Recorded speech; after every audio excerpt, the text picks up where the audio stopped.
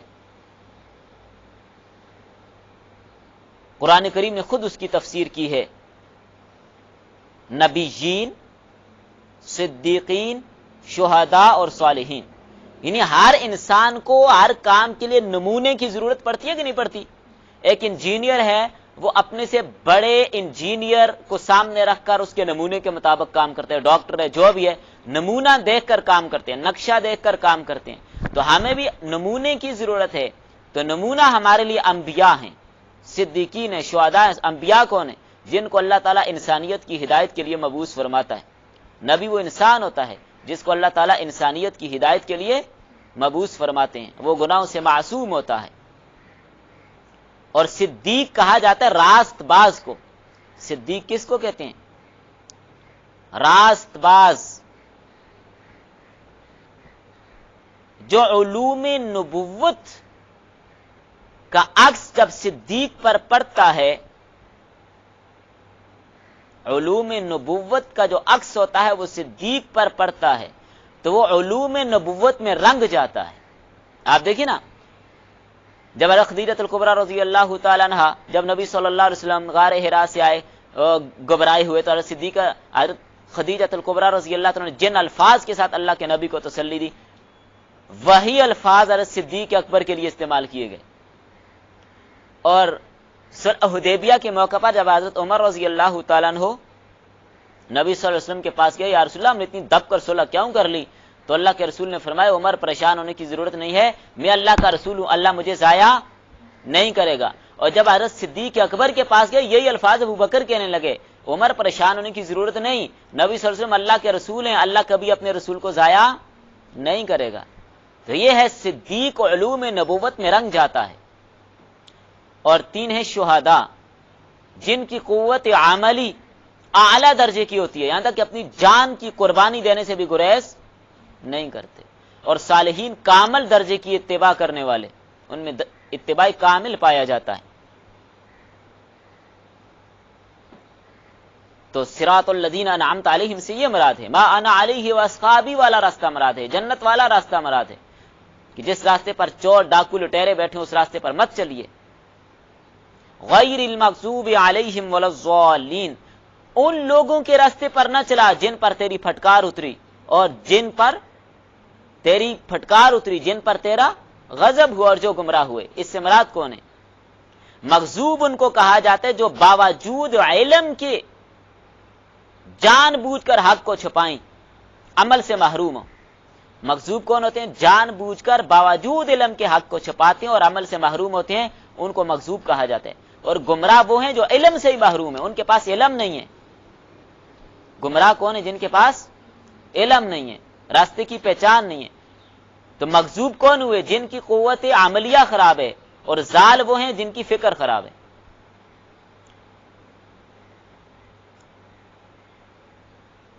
تو حدیث میں یہودیوں کو مغضوب کہا گیا، جانتے تھے، سب کچھ پتا تھا، لیکن جان بوجھ کر کیا کیا؟ عمل کیا انہوں نے؟ کوئی عمل نہیں کیا، بالکل کوئی عمل نہیں کیا، جان بوجھ کر گمراہی اختیار کی۔ یہود نے، یہودیوں نے اپنے گھر کہاں بنائے تھے؟ مدینہ کے آس پاس تھے کہ نہیں؟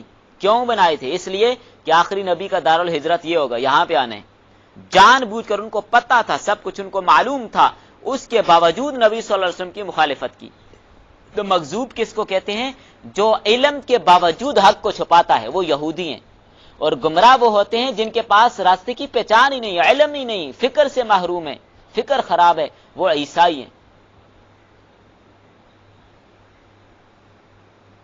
حضرت عبداللہ بن سلام رضی اللہ تعالیٰ عنہ، اللہ تعالیٰ نے ان کو اسلام کی دولت دی۔ تو یہودی کتنے ماہر تھے، سب کچھ جانتے تھے، علم تھا، عمل نہیں تھا، اس لیے مغضوب ہوئے۔ ان کی عورتیں بھی بڑی بڑی عالمہ ہوتی تھیں۔ عبداللہ بن سلام کی پھوپھی بہت بڑی عالمہ تھیں، تورات زبور انجیل کی بڑی ماہر عالمہ تھیں یہ۔ انہوں نے اپنے پاس نشانیاں نوٹ کی ہوئی تھیں، آخری نبی کی یہ نشانیاں۔ تو حضرت عبداللہ بن سلام بھی بہت بڑے عالم تھے، انہوں نے پڑھا تھا کہ جب آخری نبی آئیں گے، وہ جب ان کا دارالہجرہ مدینہ ہوگا، یثرب ہوگا، وہ مکہ کی جانب سے آ رہے ہوں گے، اور اس طرح کا ان کا لباس ہوگا، اور اس وقت بھی ان کا قافلہ یہاں پر پہنچے گا۔ اس دوران عبداللہ بن سلام ایک درخت کے اوپر چڑھے ہوئے کھجوریں چن رہے تھے، جب انہوں نے اسی شکل اور حیت سے آتا ہوا قافلہ دیکھا فوراً نیچے اترے، کھجوریں پاس پکڑی ہوئی ہیں، بھاگتے گئے اللہ کے رسول کے ساتھ جا کر ملاقات کی، اور جا کر دیکھا جب نبی صلی اللہ علیہ وسلم کو، کہنے لگے میں نے یہ فیصلہ کر دیا ان الوجہ لیس بکذاب، یہ چہرہ کسی جھوٹے کا نہیں ہو سکتا، یہ چہرہ کسی جھوٹے کا نہیں، مسلمان ہو گئے۔ اور فرماتے ہیں پہلا خطبہ اللہ کے رسول صلی اللہ علیہ وسلم نے دیا مدینہ میں پہنچ کر وہ کیا تھا؟ پہلی بات فرمائی اللہ کے رسول نے اللہ کی عبادت کرو، دوسری بات فرمائی افشوا السلام، سلام کو عام کرو، سلام کو پھیلاؤ، ایک دوسرے کو سلام کرو، تیسری بات اللہ کے رسول نے فرمائی اطعموا الطعام، کھانا کھلاؤ، یتیموں غریبوں مسکینوں مختاجوں مہمانوں کو کھانا کھلاؤ، اور چوتھی بات آپ نے فرمائی لین الکلام، نرمی کے ساتھ گفتگو کرو، پیار و محبت سے گفتگو کرو، لین الکلام، خصوصاً کسی کو دعوت دینی ہو تو نرمی سے، حق بات، حق نیت، حق طریقے سے وہ اثر رکھتی ہے۔ اگر جہاں پر اثر نہیں ہے، سمجھیں بات حق نہیں ہے یا نیت حق نہیں ہے یا طریقہ حق نہیں ہے۔ اللہ تعالیٰ نے دو نبیوں کو فرعون جیسے زابر سرکش جاہل قسم کے آدمی کے پاس بھیجا، فرعون کے پاس جو اپنے آپ کو رب اعلیٰ کہتا تھا، اس کے باوجود اللہ دونوں نبیوں کو کہتے ہیں وَقُولَا لَهُ قَوْلًا لَيِّنًا، نرمی کے ساتھ بات کرنی ہے اس فرعون کے ساتھ۔ اور ایک بات ساتھ فرمائی صلوا باللیل والناس نیام، رات کو نماز پڑھو جب لوگ سوئے ہوئے ہوں۔ جب یہ سب کچھ کرو گے تو جنت میں سلامتی کے ساتھ داخل ہو جاؤ گے۔ تو جب عبداللہ بن سلام رضی اللہ عنہ مسلمان ہو گئے تو ان کی پھوپھی نے ان کو منع کیا کہ لوگوں کو نہیں بتانا ورنہ وہ تجھے قتل کر دیں گے۔ تو یہ ہے یہودیت، جان بوجھ کر حق کو چھپانا۔ قرآن کریم کہتا ہے یعرفونہ کما یعرفون ابناہم، جیسے اپنی اولاد کو پہچانتے تھے، اپنے بیٹوں کو پہچانتے تھے، ایسے اللہ کے نبی کو پہچانتے تھے، یہی آخری نبی ہے، لیکن جان بوجھ کر مسلمان نہیں ہوئے۔ تو مغضوب کون ہوئے؟ جو جان بوجھ کر حق کو چھپائے، اس سے مراد یہودی، اور گمراہ کون ہے؟ عیسائی۔ اس سے یہ مراد نہیں ہے کہ دوسرے لوگ گمراہ نہیں ہیں، یہ تو یعنی اس ڈگر پر چلنے والے جتنے بھی ہیں وہ گمراہ ہیں اور وہ مغضوب ہیں، ہندو ہیں، سکھ ہیں، داریے ہیں، جو بھی ہیں۔ آمین، سورۃ الفاتحہ کی تکمیل پر آمین کہنا کیا ہے؟ سنت ہے۔ قرآن کریم میں اس کو لکھا اس لیے نہیں جاتا تاکہ کسی کو اس بات کا شبہ نہ ہو کہ یہ قرآن کا حصہ ہے، اس لیے لکھا نہیں جاتا۔ آمین کہنا سنت ہے تو آپ بھی کہہ لیں آمین۔ حدیث میں آتا ہے جس کی آمین فرشتوں کی آمین کے موافق ہو جائے تو اس کی دعا مقبول ہو جاتی ہے، دعا قبول ہو جاتی ہے۔ تو اپنی آمین کو فرشتوں کی آمین کے موافق کر دیں۔ الحمدللہ سورۃ الفاتحہ کی مختصر تفسیر اور اس کا خلاصہ اور اس کے مضامین ان 2 دنوں میں مکمل ہو گئے۔ ابتدائی مباحث بھی تقریباً پوری ہو چکی ہیں۔ اچھا، یہ جو میں نے بتایا کہ حدیث میں یہودیوں کو مغضوب اور عیسائیوں کو گمراہ، یہ بڑی لمبی حدیث ہے، مسند امام احمد کے اندر موجود ہے۔ قبیلہ بنو تے پر جو حملہ کیا تھا صحابہ اکرام نے، جہاد کیا وہاں پر، تو چونکہ عیسائی لوگ تھے، یہ حاتم تائی جو تھا یہ بھی اسی قبیلے کے ساتھ تعلق رکھتا تھا، اس کی بہن بھی قید ہو کر آئی تھی، اور حاتم تائی کا جو بیٹا عادی تھا وہ بھاگ گیا تھا۔ تو یہ جب نبی صلی اللہ علیہ وسلم کے پاس صحابہ اکرام گرفتار کر کے لائے، اللہ کے رسول صلی اللہ علیہ وسلم سے اس نے اپنے لیے آزادی مانگ لی کہ یا رسول اللہ مجھے چھوڑ دیجیے، میں بوڑھیا ہوں۔ نبی صلی اللہ علیہ وسلم نے اس کو چھوڑ دیا اور اس کو اونٹ پہ سوار کر کے اس کے ساتھ بندہ بھیج کر اس کو اپنے قبیل علاقے میں واپس بھیج دیا۔ اس نے جا کر لوگوں کو بتایا کہ اتنا اچھا سلوک میرے ساتھ کیا، اتنا اچھا سلوک کیا کہ اگر یہ عدی سے کہا کہ اگر تیرا باپ حاتم تائی بھی ہوتے اتنا اچھا سلوک میرے ساتھ وہ بھی نہ کرتا جو مسلمانوں نے میرے ساتھ اچھا سلوک کیا۔ تو عدی بھی واپس آیا اور یہ بھی مسلمان ہو گیا تھا۔ تو اسی حدیث میں یہودیوں کو مغضوب اور عیسائیوں کو گمراہ کہا گیا ہے۔ چلیں بس